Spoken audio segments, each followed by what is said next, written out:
Hola, ¿qué tal? Bienvenidos un día más al programa de entrevista con...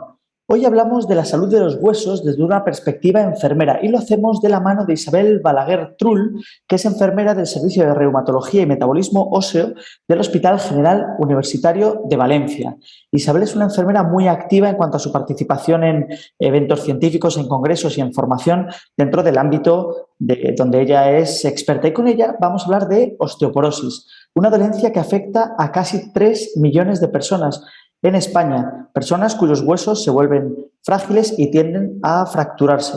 Pero ella lo cuenta muchísimo mejor que yo, como vais a ver en esta entrevista. Y de hecho, ella desde hace 3 años es la responsable del programa de seguimiento de pacientes con fractura de cadera en su hospital de Valencia. Bueno, Isabel, ¿qué tal? Bienvenida a Canal Enfermero, aunque sea en la distancia.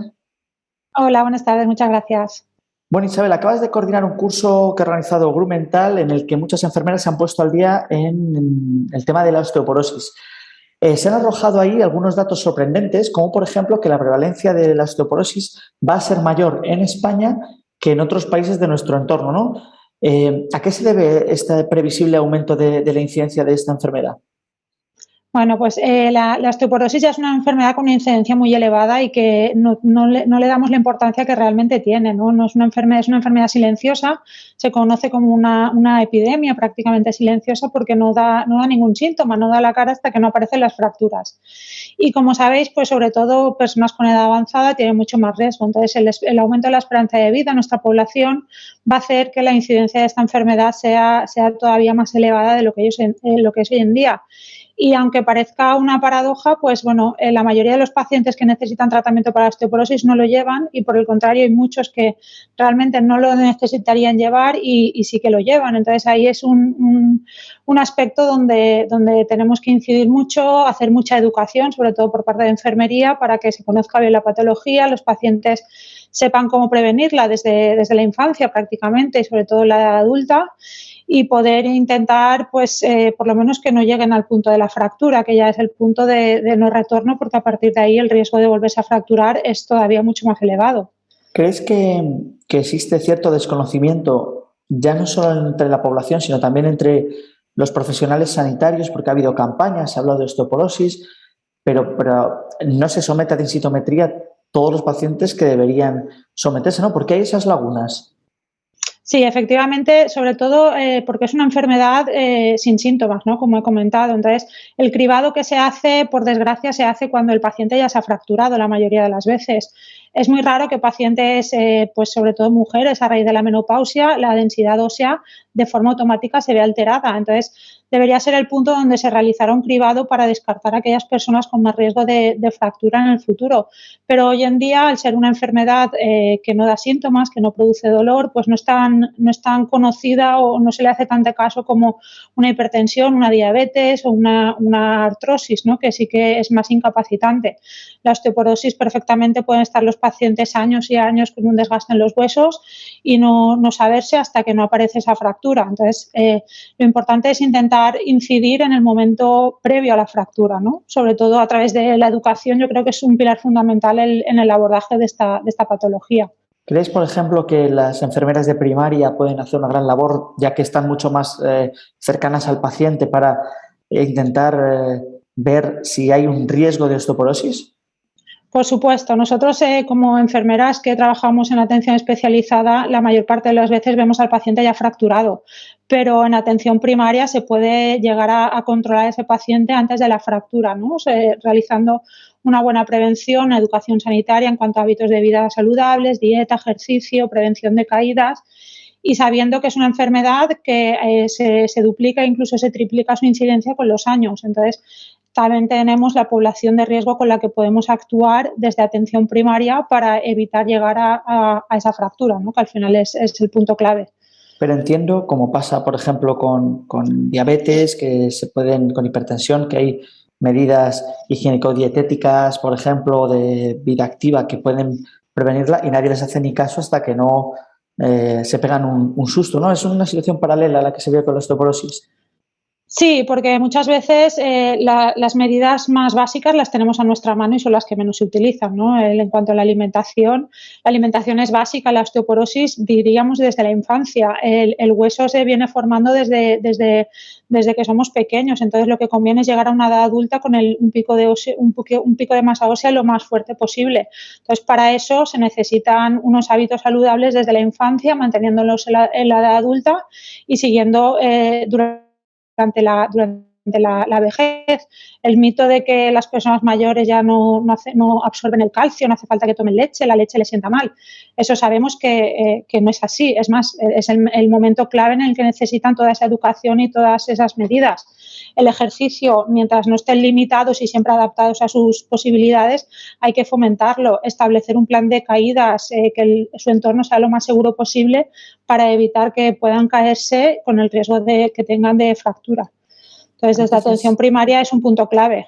Has mencionado que hay pacientes que están tomando medicación para osteoporosis y no deberían estar tomándola y viceversa, pero lo de que no la tomen necesitándola lo entiendo y me parece que es comprensible, pero lo sorprendente es que haya gente tomándola. ¿Qué pasa? ¿No se la prescriben mal? ¿Lo toman por su cuenta? Pues ¿Cuál es un poco la situación?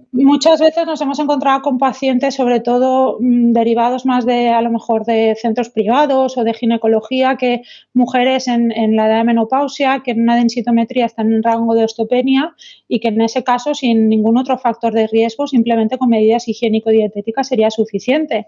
Y nos encontramos pacientes que llevan tratamiento y este es un tratamiento que una vez se inicia se debe mantener, es un tratamiento crónico porque cuando se suspende hay riesgo de fracturas al suspender el tratamiento. Entonces, claro, se debe tratar también en el momento adecuado, no simplemente tratar por tratar cuando se puede a lo mejor conseguir controlar la patología con medidas higiénico-dietéticas y tratar en el futuro si es necesario. Hablábamos del calcio, de la leche, que hay que tomarlo también aunque seas mayor, porque no es verdad que no se absorbe todo eso. ¿Qué otros alimentos son importantes en la dieta para proteger la salud de los huesos?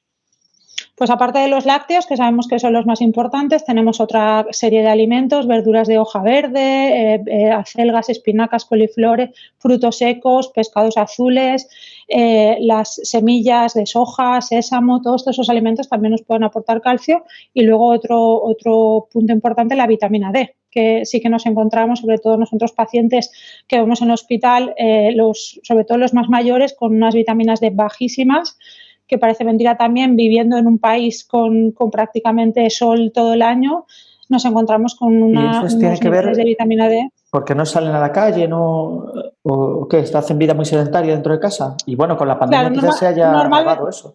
Exacto, sí que nos hemos encontrado, sobre todo ahora, las personas mayores suelen hacer una vida más casera, entonces esa exposición solar no es tan importante como debería ser. Y aparte, se ha visto en estudios incluso que en países nórdicos los niveles de vitamina D no son tan bajos porque prácticamente todos sus alimentos están suplementados con vitamina D. Aquí, pensando que no nos hace falta por el tema del sol, esos alimentos no se suplementan y nos encontramos con valores muy, muy, muy bajos, que incluso a veces llegan a sorprender que puedan ser tan bajos. Y la vitamina D en ancianos muchas veces también hace que predispongan a las caídas, que es lo que les puede favorecer la fractura. Ajá. Hemos comentado al principio que llevas 3 años de responsable del seguimiento de las personas que tienen una fractura de cadera. Cuéntanos tu trabajo como enfermera en esa parte de la unidad de reumatología donde trabajas. ¿Cuál es un poco el rol que haces y cómo esa gente puede llegar a recuperar cierta funcionalidad? No lo sé. Sí, pues nosotros llevábamos años intentando controlar a los pacientes que ingresaban por fractura de cadera, pero sobre todo por falta de recursos humanos no había sido posible hasta ahora. Entonces, lo que hacemos es que todo paciente que ingresa con una fractura de cadera osteoporótica en nuestro hospital es valorado a pie de cama por parte de enfermería. Una compañera y yo somos las que vamos, les hacemos una entrevista completa valorando todos sus hábitos de vida, factores de riesgo, y a partir de ahí, con una analítica con perfil de metabolismo óseo, se le pauta un tratamiento adecuado a sus características, a sus necesidades y a sus requerimientos. Entonces, ese paciente, posteriormente, una vez dado de alta con sus respectivas pautas de rehabilitación, de traumatología, recibe por nuestra parte un seguimiento durante los 2 primeros años, un seguimiento más continuo y posteriormente un seguimiento anual, para favorecer sobre todo la adherencia, porque en la osteoporosis, por desgracia, la adherencia suele ser baja.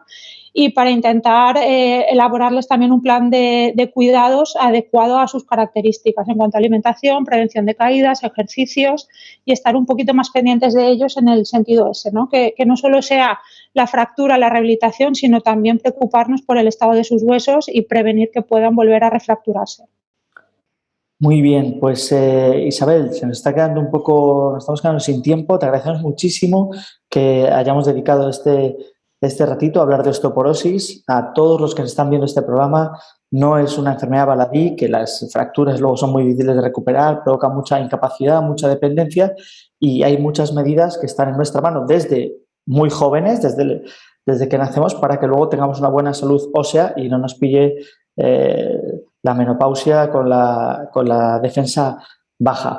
Es un campo apasionante y esperemos que se mejoren estas estadísticas que dicen que en España vamos a tener más osteoporosis que en otros países gracias al trabajo de Isabel y tantas enfermeras que andan aumentando sus conocimientos en este campo, que además, decíamos, desde atención primaria se puede hacer muchísimo y esperemos que, compañeras de atención primaria, toméis buena nota de esto. Sin más, nos despedimos. Muchas gracias, Isabel, por habernos acompañado. Isabel Balaguer, del Hospital General de Valencia, la Unidad de Reumatología y Salud Ósea. Bueno, nada más por nuestra parte. Os recordamos que aquí en Canal Enfermero tenéis toda la actualidad de la profesión a golpe de clic en YouTube, en el móvil, en la tablet, en el ordenador, donde queráis. Tenéis noticias, reportajes, entrevistas y documentales de enfermería para todos vosotros. Y sin más, nos despedimos. Agradecemos muchísimo a Isabel este ratito que ha compartido con nosotros, esta conexión, y os esperamos en Canal Enfermero, vuestra televisión. Nada más por nuestra parte. Hasta pronto.